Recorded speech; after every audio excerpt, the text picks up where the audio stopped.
예. 그럼 이제 우리를 한번 보자고요. 현재 모습과 본래 모습. 이렇게 보시면 하늘의 세 요소는 여기 하늘의 마음이 성인데요. 성은 착합니다. 하늘의 마음은 착합니다. 하늘의 명령은 맑기만 합니다. 하늘의 몸은 정의 몸인데 두텁습니다. 하늘이 사람이니까 사람도 요 하늘의 모습이죠. 착한 본성을 갖고 있고 맑은 명령을 하고 그 두터운 몸을 갖고 있습니다. 그러니까 하늘의 명이 어떤 거냐 하면 그 하늘의 마음을 대변하는 거죠. 하늘의 마음은 살리고 싶은 마음이죠. 그 사람도 살리고 개도 살리고 다 살리려고 하는데요. 밥 먹을 때 되면 밥 먹으라고 명령을 합니다. 하늘이요. 그 명령이 귀로 안 들리고 이제 느낌으로 옵니다. 왜 이렇게 배가 고프냐? 왜 이렇게 배가 고파? 밥 먹으라 소리죠. 왜 이렇게 피곤하냐? 쉬어라는 소리예요. 하늘의 명령입니다. 예. 왜 이렇게 잠이 오냐?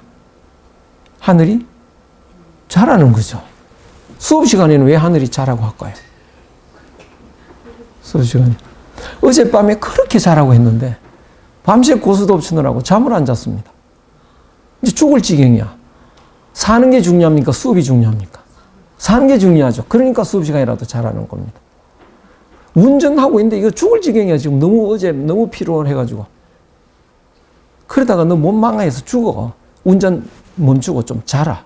그래서 잠이 오는 겁니다. 네. 그래서 하늘은 이렇게 끊임없이 명령을 하는데 그 하늘의 명이 바로 사람의 명이 사람 몸 속에 들어 있습니다. 저 밖에서 밥 먹어 이렇게 들리는 게 아니고요. 몸 속에 하늘의 명이 들어 있어서 그것이 기입니다. 기. 예. 여기서 기가 작동을 합니다. 기가 어떻게 작동하느냐? 배고픔을 느끼도록. 예. 그래서 하늘의 명령이 저 밖에 있는 것 같지만 몸 속에서 일어납니다. 바로 기죠. 그리고 하늘의 몸이 우리 몸 속에 들어 있습니다. 근데 사람이 망령되었다 이렇게 표현을 하는데 사람이 이제 이 실수를 해가지고요. 악이 생겨버립니다. 그래서 사람의 마음에는 선과 악이 있죠. 사람의 기는요, 청탁이 있습니다. 맑은 기운도 있고 탁한 기운도 있습니다. 사람의 몸은 두터운 몸도 있지만 박한 몸도 있습니다. 그러니까 하늘하고 일치돼 원래는 하나였는데 사람이 살아가다가 실수를 해서 이렇게 바뀌었습니다. 그럼 어떻게 되느냐? 예. 이제 보시면요. 마음이 착한 사람은 복을 받고요. 악한 사람은 재앙을 받는다. 화를 당한다. 악한 사람이 잘 돼 있는 것 같지 않습니까? 예. 그건 어떻게 설명해야 됩니까? 아마 어릴 때부터 악하지는 안 했을 겁니다. 어릴 때부터. 도중에 이제 좀 출세하면서 악해지는 거죠. 그런데 그러면 악해졌으면 재앙을 받아야 되는데 그래도 막 잘 버티고 있지 않냐? 아닙니다. 예, 죽을 맛으로 삽니다. 몰라서 그랬죠. 몰라서 그랬죠. 악한 사람은요. 아까 말씀드렸잖아요. 그저 본질을 잃고 사는 사람은요. 거짓된 삶을 살죠. 예. 살아도 사는 거 아니지 않습니까? 그건 죽은 삶을 사는 거죠. 예. 악한 사람은 그 악한 마음을 갖고 있는데요. 악한 마음이 욕심입니다. 욕심은 채우면 어떻게 될까요? 만족스러울까요? 채우는 순간 욕심은 커져 있죠. 그래서 더 채우고 그걸 또 채웠더니 또 더 커져 있어요. 채워도 배고픈 존재입니다. 그걸 악귀라고 합니다. 굶주릴 아자, 귀신 귀자. 그러니까 욕심으로 사는 사람은요. 우리는 저 사람 돈 많으니까 정말 행복하겠다 싶지만 그 사람은 굶주린 귀신입니다. 더 벌고 싶어서. 저기까지 올라갔으면 이제 만족하겠지. 더 하고 싶어서. 예. 더 올라가고 싶어서. 대통령 되면 이제 더 올라갈 데 없잖아. 없을까요? 국민에게 지지를 받고, 국제적으로 잘 나가고, 온 세계적인 그 존경을 받고, 그게 아니다. 훨씬 더 괴로워집니다. 예. 악한 사람은 법에 안 걸린다 하더라도요, 하늘의 법에서는 못 벗어납니다. 예. 평생 거기서 헤어날 길이 없습니다. 사람의 법에 걸린 사람은 나중에 어쩌다가 또 그 사면당해서 또 감옥에서 나올 수 있지만 악한 사람은요, 영원히 벗어날 수 없습니다. 도둑질한 사람이 행복하게 잘 풀리지 않는 이유가 이제 도둑을 했다, 강도를 했다. 아는 사람 아무도 없단 말이죠. 돈이 이렇게 모였지 않습니까?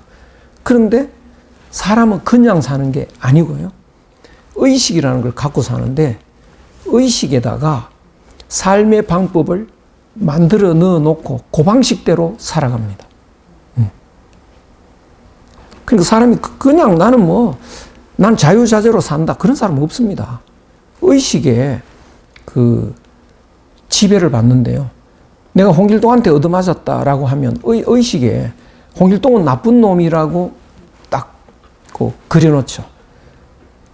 홍길동이 얼굴이 동그란 사람이었다면요. 그 사람은 얼굴 둥근 사람만 봐도 기분 나빠요. 예. 거기서 못 벗어납니다. 그것처럼. 그래서 이 의식이라는 그 바탕을 딛고 살아가기 때문에 의식에서 자기가 박아놓은 고정관념에서 못 벗어나는데요. 내가 도둑을 했다, 강도를 했다고 할 때 나는 강도였다, 도둑이었다고 하는 사실이 의식에 박혀 있습니다. 그 의식을 바탕으로 해서 살아가는데 부정적인 의식이 깔려 있지 않습니까? 그 사람은 모든 생각이 부정적으로 될 수밖에 없어요. 그래서 제대로 살아갈 수가 없습니다.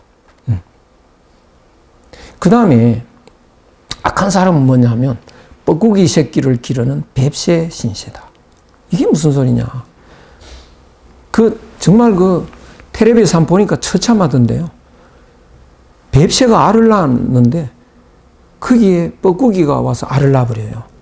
근데 이 뻐꾸기에서 알이 먼저 까나와가지고요. 깨나서 부화돼서 뱁새알을 다 떨어뜨리고 없앱니다. 그러니까 떨어져가지고 부화 직전에 있는 뱁새들이 처참하게 죽는데요. 다 죽이고는 혼자 있습니다. 그러면 뱁새의 어미가 그걸 지 새끼인 줄 알고요. 처참하게 정말 있는 힘 다해서 걷어먹입니다. 또 뻐꾸기 새끼가 이렇게 똥을 누면 그걸로 이렇게 입으로 물어다가 또 멀리 가서 버리고 또 이렇게 벌레 잡아 먹이고 얼마나 잘 자라는지요. 자기보다 몸이 10배 더 큰데 그 지 새끼인 줄 알고요. 걷어먹입니다. 그러다가 날개가 나면 이렇게 날아가는데 그걸 이렇게 물끄러미 바라보죠. 그동안 뭘 했나요? 철천지 원수잖아요. 자기 새끼를 다 없애버린 그 원수한테 뭘 했느냐. 지극정성으로 목숨 걸고 희생을 했죠. 너무 불쌍한데 그 뻐꾸기 새끼는 자기가 불쌍하다는 것을 알고 있을까요? 모르고 있겠죠. 그렇죠. 더 불쌍하죠. 사람은 어떠냐? 예. 바로 뱁새의 신세입니다. 욕심이라는 거, 악한 마음이라는 거 원래 없었잖아요. 그것이 들어와서 자기 본래의 마음을 밀어내고 그 자리를 차지하고 있습니다. 근데 그것을 원수인 줄 모르고 자기 마음인 줄 압니다. 근데 그 마음이 가만히 있질 않습니다. 이 뻐꾸기 새끼죠. 채워줘. 그래, 채워줄게. 얼마 채울까? 1억 채워. 이제 1억 적금 들어야죠. 죽기 살기로 모아가지고 그냥 1억 채웠습니다. 이제 행복하게 살아야겠죠. 그러고 보니까 뱁새가, 뻐꾸기 새끼가 확 더 커가지고요. 뭐 해? 10억 채워. 더 뛰어야 됩니다. 죽기 살기로 뛰어가지고 이제 10억을 채웠습니다. 이제는 즐겁게 했더니 뭡니까? 뭐냐? 100억 채워. 뛰다가 쓰러지죠. 쓰러질 때 보면 이제 통장이 날아갑니다. 예, 너무 불쌍한 뱁새 신세죠. 그걸 모르고 있습니다, 또. 예. 모르고 있어. 더 불쌍합니다. 자기는 당당하게 사는 것 같지만 부처님이 보면요. 그래, 너 정말 훌륭하다라고 할까요? 중생이라고 할까요? 중생이라고 하겠죠. 그러면 뭐가 붙습니까? 불쌍한 중생. 그렇죠. 그렇게 되죠. 그런데 모르고 있습니다. 대통령쯤 되면 이제 부처님도 와, 당신은 정말 대단하다, 존경스럽다라고 하실까? 더 불쌍한 중생이라고 하지 않겠습니까? 예수도 그러죠. 예. 잘난 사람은 천국 가기 더 어렵다 말이죠. 더 불쌍한 중생이다. 악한 사람은요, 생로병사의 고통에서 벗어나기 어렵습니다. 예. 자기 몸에 대한 집착이 있습니다. 성공할수록 거기에 대한 애착이 있습니다. 내려놓지 못합니다. 그래서 이 행복으로 가는, 진리로 가는 길에서 훨씬 더 어려움이 되는 거죠. 그래서 이 악한 마음을 가지는 사람은 이미 재앙을 받았다. 예, 재앙을 받았습니다. 사람들은 꽃뱀에 물려서 살고 있는데 정말 이 꽃뱀에 물린 사람 제가 텔레비에서 한번 봤는데요. 할아버지 넷이서 갑자기 행복에 젖어가지고요. 보니까 한 꽃뱀한테 다 물렸습니다. 같이 결혼하기로 했대요. 그래서 뭐 행복했는데 뭐 죽을 때까지 행복하면 또 뭐 그런 대로 또 만족스러울 텐데요. 탄로난다고요. 언제 탄로날까요? 돈 떨어졌을 때, 그렇죠. 어느 날 문을 안 열어줍니다. 갔더니 갑자기 그렇게 잘해주다가 왜 문을 안 열어줘? 돈 갖고 오세요. 이제 없어. 다 갖다 줬잖아. 가세요. 이렇게 된다고. 그때 어떨까요? 행복했던 그 순간이 그때는 그래도 내가 추억이다. 너무 즐겁다. 아니잖아요. 행복했던 것이 억울합니다. 그렇죠. 이용당했던, 차라리 불행했더라면 나았을 텐데. 바로 인생이 그런 거죠. 예. 본래 마음을 잊어버린 인생은 그런 거다. 그 다음에는 뭐냐? 기가 맑은 사람은 장수하고 기가 탁한 사람은 요절한다. 예. 그 다음에 몸이 두터운 사람은 귀한 모습이 되고 몸이 박한 사람은 천한 모습이 된다. 그래서 우리가 본래 모습을 잊어버렸을 때 마음은 고통스럽고 기는 탁해서 병덩어리가 되고 몸은 천한 모습으로 바뀐다. 예. 그러면 어떻게 해야 될까요? 네가 그렇다는 걸 알았으면요. 이제 본질을 회복해야 되겠죠. 예. 그럼 어떻게 회복하느냐?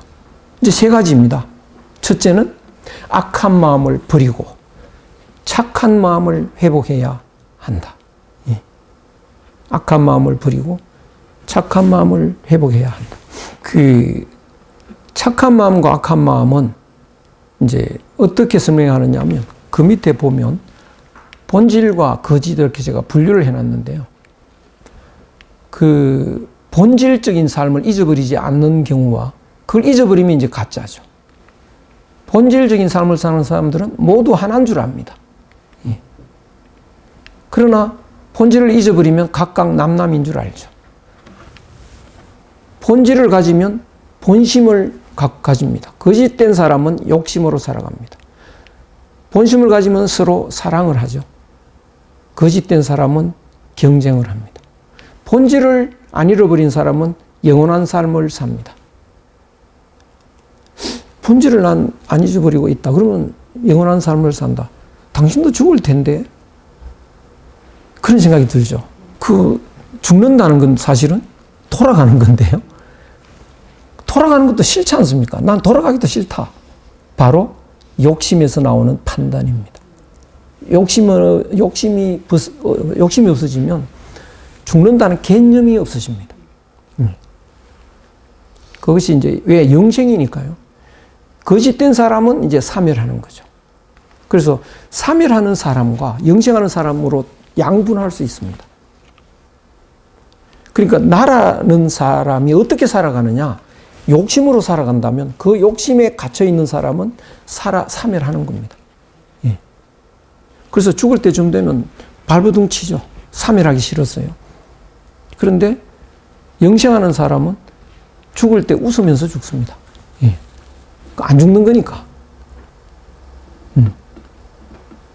열매도 그렇다는 거예요. 열매가 알찬 열매는 떨어질 때 뚝 떨어져요. 왜? 안 죽는 거니까요. 봄에 싹이 올라오죠. 그게 영생이죠. 근데 충실하지 못하는 열매는요. 떨어지면 썩어버리죠. 안 떨어집니다. 말라붙어가지고요. 겨울이 와도 그냥 말라붙어 있습니다. 미련이 남았어요. 그렇습니다. 그래서 본질적인 삶을 사는 사람을 군자라고 하고 이거는 유학적인 개념인데요. 그렇지 않은 사람은 소인인데요. 한국적인 개념은 사람이라고 합니다. 본질을 갖고 사는 사람은요. 거짓된 사람을 짐승이라고 합니다. 이제 짐승에서 벗어나야죠. 짐승의 삶에서 벗어나서 사람의 삶을 회복해야 합니다. 그럼 어떻게 해야 되느냐? 사람의 삶을 회복하는 거. 이 짐승이라는 개념은 그 동물이라는 뜻이 아니고 인간성을 잃어버린 사람을 두고 하는 말입니다. 그래서 이 아주 독특하게 한국 사람은 싸우다가 야 임마 네가 인간이가 이런다고요. 이건 다른 나라에 없는 이야기입니다. 사람 새끼가 저럴 수 없다고 말이죠. 예. 그러면 사람의 개념이 뭔데 한번 따져보자. 사람의 정의가 뭐냐? 서서 다닌다. 내 서서 다니는 거 맞잖아. 그죠? 사람이 도구를 쓴다. 내 도구 써. 사회생활 해. 뭐 불을 사용해. 언어를 써. 요리해 먹어. 사람이잖아. 이게 오늘날 사람의 개념이죠. 한국적인 사람의 개념은 그거 아닙니다. 본질적으로 사느냐? 양심을 가졌느냐? 아니면 짐승이다. 제발 인간 좀 되거라 이놈아. 뭐 이렇게 말한다고요. 독특하죠, 우리는요. 그래서 이제 이 사람 된다는 것은요.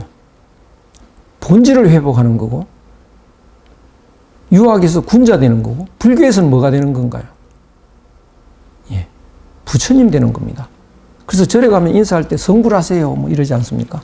성불하세요 이거를 다른 말로 옮기면 사람 되세요 그 말입니다. 예. 기독교에 가면 구원을 받으세요 뭐 이런 이고요. 그런 말입니다. 그것이 다 사람 되세요 그 말인 거죠. 그러면 정말 제가 아까 이 환단고기가 대한민국 살린다고 하는 게 뭐냐 하면요. 성불을 하는데 몇 년 걸릴 것 같아요. 부처님 되는데. 3년 걸린다면 다 절에 갈 겁니다. 그렇죠? 절에 안 갈 사람이 있겠습니까? 3년 정도 희생하죠. 그렇죠? 구원받으려면, 영생을 하려면 교회 몇 년 다녀야 될까요? 예.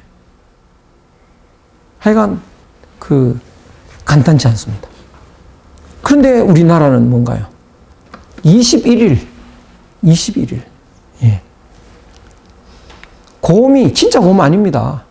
인간성을 잃어버린 곰이 동굴에서 마늘과 쑥을 먹으며 햇빛 보지 않고 본심을 회복하여 참된 사람으로 부활해서 나옵니다. 놀라운 거죠. 한국인이 이런 사람들입니다. 한국인이요. 그러면 지금 전 세계 사람들이 짐승 아닙니까? 난리 났죠, 지금. 짐승으로 살다 보니까 처음에는 뭐 짐승이 먹는 거 좋아하니까 먹을 게 많아질 거예요. 아주 이 얼굴 꾸미느라고 좋아했는데 이제 보니까 이 행복해지질 않는다. 몸은 굉장히 잘 가꾸었는데 마음이 완전히 파괴됐다. 고독해졌다. 정신을 못 차립니다. 예, 이럴 때가 왔습니다. 온 세상이 짐승돼 버렸다. 근데 아직도 한국인한테는 옛날에 동굴에서 이런 사람 되는 훈련을 했다 보니까 그래서 불교에서도 그런 동굴의 교육이 있었고요. 유학에서도 동굴 효과가 있었고. 그래서 아직도 한국 사람한테는 사람의 향기가 약간 납니다. 그래서 한국 사람이 최근에는요, 드라마 만들고 영화 만들고 노래 만들면요, 온 세상이 난리가 납니다. 난리가요. 어느 정도냐? 상상을 초월합니다. 예. 동남아니, 쿠바니, 남미 이런 데서도, 산골에서도 한국말로 노래를 부릅니다. 얼마나 놀라운 일이 일어났는지요. 그건 뭐냐? 이제 사람 되고 싶어 환장하는 시대가 왔다. 예. 그러면 이제 뭘 해야 되나요? 동굴에서 21일간의 사람 되는 과정을 만들어서 전 세계로 내보내야죠. 예. 이것이 우리나라 살리는 문화사업인데 정말 너무 아쉬웠던 것이 영월이에요. 이 동굴 만들기 너무 좋은 게 있었는데 지금은 2년이 이제 지나갔습니다. 너무 그 좋은 시설이 있었는데요. 그래서 제가 동굴을 이제 1회를 했고 2회를 했고 이제 하는데 되게 조그만한 어떤 시설을 구해서 13명 들어가는 거, 뭐 이런 것을 하고 있는데요. 이제 앞으로는 정말 그 영월에 그런 시설 같은 것이 이제 만들어지고 이제 점점 더 커져서 이렇게 뻗어나리라고 생각이 됩니다. 바로 동굴 문화의 이 문화사업화, 이게 우리의 과제다, 이런 생각을 해봅니다. 그러면 착한 마음을 회복하자. 일단요. 착한 마음을 회복하자. 어떻게 회복하느냐? 삶의 방향 전환. 예. 지금 어떻게 되어 있느냐 하면 이 하늘, 신, 하느님, 무한, 이거는 없다고 생각을 합니다. 사람들이요.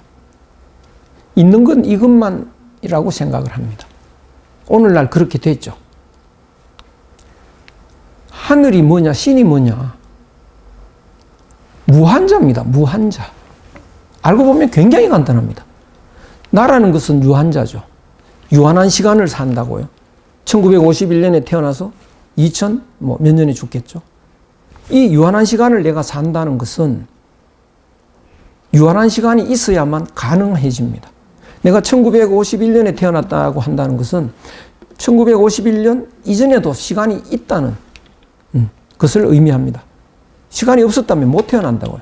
내가 몇 년도인가 죽는데요. 그 죽는 것이 가능한 것은 그 이후에도 시간이 있을 때 가능하죠. 그러니까 유한자로서의 나는 무한자가 있을 때 가능해집니다. 이 유한한 내 몸이 이 공간에 있다는 것은 이 건물이 있다는 거고, 서울이 있다는 거고요. 또 이 대한민국이 있다는 거고, 지구가 있다는 거고, 우주가 있다는 거고, 무한한 공간이 있을 때 유한한 이 내 몸이 존재할 수 있습니다. 그래서 만물이라고 하는 것, 나, 너, 만물, 이것은 다 무한자를 깔고 성립하는 거죠. 무한자가 우리는 하늘, 신, 하느님 등으로 표현을 합니다. 근데 사람 얼굴 같은 것을 못 찾았다고 해서 없다. 그래서 이 부분은 없다고 이제 정리를 했습니다. 이거 있다고 하면 학계에서 이상한 사람 취급받습니다. 언제부터냐? 그 서구 근세가 들어오면서부터, 기독교를 부정하고 들어오면서부터 그런 생각을 하게 된 것이죠. 그러면 우리들은 산다는 건 뭐냐? 하나가 된다는 하나의 세계가 없다고 해버렸으니까 우리는 남남일 수밖에 없죠. 남남이라는 것은 경쟁할 수밖에 없습니다. 경쟁의 길은 분리의 길입니다. 너하고 내가 분열하는 거죠. 분리하는 건데, 분리의 길은 이쪽 방향입니다. 이쪽 방향이. 하나는 이쪽이죠. 그러면 내가 이 본래 마음을 회복한다는 건 어디로 가야 될까요? 여기를 가야죠. 이거 원래 내 모습이죠. 원래는 나는 하나였죠. 하나를 찾아가야 되니까 이쪽으로 가야 되는데 이걸 없다고 해버렸으니까 이쪽으로 가고 있습니다. 그래서 경쟁하는 쪽으로, 경쟁하면서 이쪽으로 달려가고 있는 거죠. 많이 1등 달려간 사람이 성공했다고 보는데요. 1등 된 사람은 진리의 세계에서 멀어져 있습니다. 예수가 이런 말을 했는데요. 1등이 꼴찌가 되고 꼴찌가 1등 될 날이 올 거다. 사람들이 이건 아니다라고 하고 우리가 가야 할 길이 이쪽이라고 한다면 방향을 바꾸겠죠. 꼴찌가 1등이고 1등이 꼴찌입니다. 예. 진정 우리가 가야 할, 회복해야 될 그 세계는 바로 하늘, 본래 내 모습입니다. 그래서 우리는 방향을 바꿔야 되는데요. 방향을 바꾼다는 게 정말 어렵습니다. 타성이라는 거, 관성이라는 게 있어서요. 우리는 디질세라 이쪽으로 달려왔기 때문에 방향 바꾸는 거 굉장히 어렵습니다. 그래서 그냥은 잘 안 바뀌어집니다. 철학적 방황을 통해서요. 처절한 어떤 체험을 해야 됩니다. 이게 아닌데. 이런 식으로요. 살다가 뭔가 한번 큰 걸 한번 이렇게 당하거나 깨닫거나 뭘 해야 됩니다. 이쪽으로 가면 목적지가 어딜까요? 이쪽으로 가면요. 다음에 승진해서 뭘 했다. 또 뭐가 됐다. 뭐가 됐다. 그 다음에 뭐가 됩니까? 마지막에는 어디까지 갑니까? 죽음의 바다죠. 그러니까 요거는 우리의 목적지는 죽음이라는 그 꼬린 지점은 죽음이라고요. 그 길을 향해서 달려갑니다. 그래서 그 공자는 이런 말을 했는데요. 사람들은 죽음의 함정으로 들어가는데 피할 줄을 모르더라. 그러면서 자기가 똑똑하다고 하더라. 그것이 어떻게 똑똑한 거냐. 불교에서는 뭐라고 하느냐. 두 마리의 진흙으로 만든 소가 싸우면서, 이 두 마리가 싸우면서요. 바다로 들어가더라. 바다로 들어가면 어떻게 되나요? 진흙이 녹아서 없어지죠. 이기면 뭐하고 지면 뭐합니까? 그렇죠. 거기 뭐 납골당에 가보면 항아리가 쭉 있는데 이긴 항아리나 진 항아리나 그게 무슨 의미가 있습니까? 그렇죠. 예. 근데 그건 뒷전이고 그건 생각도 않고 열심히 달려가고 있다고요. 또 뭐 불교에 그 안수정등이라는 비유가 있는데요. 안수정등. 코끼리가 나를 이제 잡아먹으려고 무섭게 달려오니까 정신없이 뛰어가다가 낭떠러지가 있었습니다. 거기에 넝쿨이 이렇게 있었어요. 그 넝쿨에 매달렸습니다. 이제 살았죠. 아, 이제 살았다. 그러고 있는데 보니까 밑에 독뱀이 부글부글 떨어지면 이제 죽는 거죠. 그러니까 매달려 있습니다. 매달려 있는데 이 벌이 그 위에 집을 지어가지고요. 꿀이 똑똑 떨어지는 거죠. 입을 벌리고 먹으니까 맛있어요. 이제 거기에 행복해집니다. 아, 맛있어가지고요. 근데 쥐란 놈이 와가지고 넝쿨을 갉아먹고 있어요. 사각. 그것이 인생이라는 거예요. 그러니까 우리는 달콤한 성공의 지혜에 있는데요. 세월이라는 시계가 째깍째깍 조금도 안 쉽니다. 벌써 죽음에 좀 다가갔습니다. 벌써. 넝쿨이 좀 약해졌다고요. 이런 속에서 우리는 살아가고 있다. 예. 그래서 이 진짜 지혜로운 사람이라면 이 방향을 바꿔야죠. 벗어나야 합니다. 그런데 우리는 벗어날 길이 있다는 것을 모르고 있습니다. 또. 예. 있는데도 불구하고요.